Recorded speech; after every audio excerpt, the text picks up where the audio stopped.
Assalamualaikum warahmatullahi wabarakatuh. Saya Suci Aulia Rahma akan mempresentasikan tentang kebijakan fiskal. Pengertian kebijakan fiskal.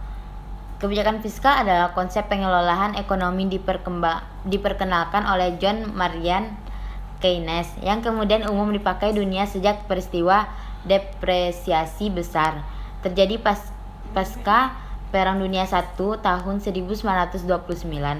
Menurut Keynes, pemerintah suatu negara sebenarnya punya hak mengatur pengeluaran dan pemasukan sebuah negara dengan menetapkan pajak dan membuat kebijakan demi ekonomi makro negara. Lalu tujuannya adalah yang pertama, menjaga dan mengembangkan perekonomian negara. Poin pertama, tujuan kebijakan fiskal adalah demi menjaga stabilitas sekaligus mengembangkan kondisi ekonomi negara. Penerapan kebijakan fiskal diharapkan mampu mempengaruhi seluruh sektor ekonomi negara dan memperbaiki masalah di dalamnya, mulai dari sektor korporat, perbankan, hingga usaha mikro. Yang kedua ada meningkatkan kualitas SDM. Tujuan kebijakan fiskal salah satunya adalah meningkatkan kualitas SDM masyarakat, terutama dari segi teknologi dan perekonomian. Apabila kualitas SDM meningkat, harapannya SDM tersebut punya kapabilitas bersaing di dunia kerja nasional dan internasional, sehingga bisa meningkatkan kesejahteraan hidupnya. Yang ketiga ada menjaga stabilitas harga barang. Ada banyak faktor yang mempengaruhi harga barang dalam pasar, mulai dari faktor positif seperti meningkatkan demand sampai faktor negatif seperti terjadinya penimbunan dan monopoli. Salah satu tujuan kebijakan fiskal di Indonesia adalah demi menjaga harga barang tetap terjangkau bagi masyarakat dan terhindar dari fluktuasi karena pihak tidak bertanggung jawab. Yang keempat adalah mendorong investasi. Tujuan kebijakan fiskal yang terakhir adalah untuk menciptakan iklim investasi lebih baik bagi pelaku pasar modal, utamanya investor, sehingga negara bisa memperoleh lebih banyak pendapatan dari pajak usaha. Lanjut ke jenis kebijakan fiskal. Jenis kebijakan fiskal yaitu ada dua, dari segi penerapan dan dari segi neraca pembayaran. Dari segi penerapan ialah jenis kebijakan fiskal dari segi implementasinya ada dua, yaitu kebijakan fiskal ekspansif dan kontraktif.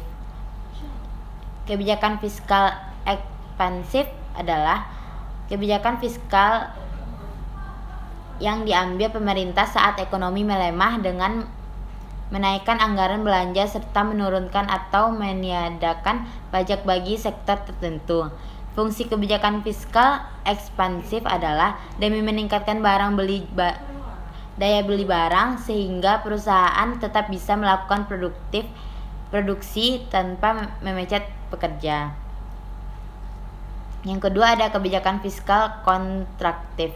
Jenis kebijakan fiskal dari segi penerapan berikut adalah kebijakan fiskal kontraktif. Kebijakan menurunkan belanja pemerintah dan menaikkan pajak. Fungsi kebijakan fiskal satu ini adalah untuk mencegah inflasi dan mengurangi rasio Gini. Dari segi neraca pembayaran, jenis kebijakan fiskal dari segi neraca terbagi empat, yaitu kebijakan fiskal seimbang, surplus, defisit, dan dinamis. Kebijakan fiskal seimbang. Kebijakan fiskal satu ini diambil untuk menjaga keseimbangan pemasukan dan pengeluaran negara.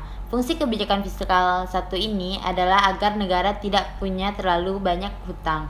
Meski terdengar positif, regulasi fiskal seimbang memiliki resiko besar, karena tidak semua negara punya kemampuan memenuhi seluruh kebutuhan warganya. Kebijakan fiskal surplus. Pengertian kebijakan fiskal surplus adalah kebijakan fiskal yang diambil ketika pemasukan lebih banyak dari pengeluaran. Fungsi kebijakan fiskal surplus adalah demi mencegah terjadinya inflasi. Kebijakan fiskal defisit. Kebalikannya dari jenis kebijakan fiskal surplus. Kebijakan fiskal defisit adalah regulasi fiskal guna mengatasi kekurangan pemasukan dibanding pengeluaran. Salah satunya contoh kebijakan fiskal defisit adalah utang luar negeri. Kebijakan fiskal dinamis. Jenis kebijakan fiskal terakhir dari segi penerapan adalah regulasi fiskal dinamis, yaitu kebijakan ekonomi yang diambil sewaktu-waktu saat negara membutuhkan.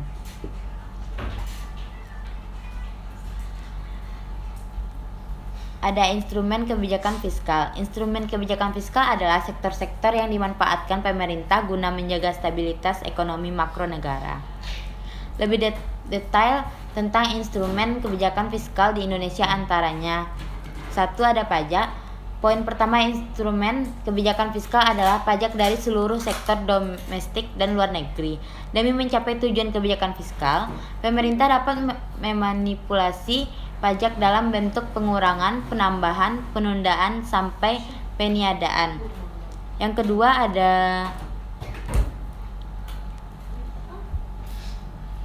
pengeluaran belanja. Instrumen kebijakan fiskal berikutnya adalah pengeluaran belanja negara yang juga bisa dikurangi atau ditambah sesuai kebutuhan. Apabila neraca pembayaran negara defisit, maka pemerintah bisa mengurangi pengeluaran belanjanya di sektor tertentu, misalnya penundaan pembayaran THR bagi PNS. Yang ketiga ada obligasi publik. Instrumen kebijakan fiskal yang ketiga adalah penerbitan obligasi atau surat utang bagi warga negara, berbeda dengan utang luar negeri. Obligasi publik memiliki coupon rate atau bonus komisi saat pemerintahan mengembalikan pinjaman ke masyarakat. Yang berikut ada alokasi anggaran. Instrumen kebijakan fiskal terakhir adalah alokasi anggaran. Agar tujuan kebijakan fiskal dalam periode tertentu berhasil, pemerintah punya wewenang memindahkan alokasi anggaran dari satu sektor ke sektor lainnya. Misalnya di masa pandemi, pemerintahan dapat memprioritaskan anggaran untuk fasilitas kesehatan. Baiklah, sekian presentasi saya. Apabila ada kata-kata yang salah, mohon dimaafkan. Assalamualaikum warahmatullahi wabarakatuh.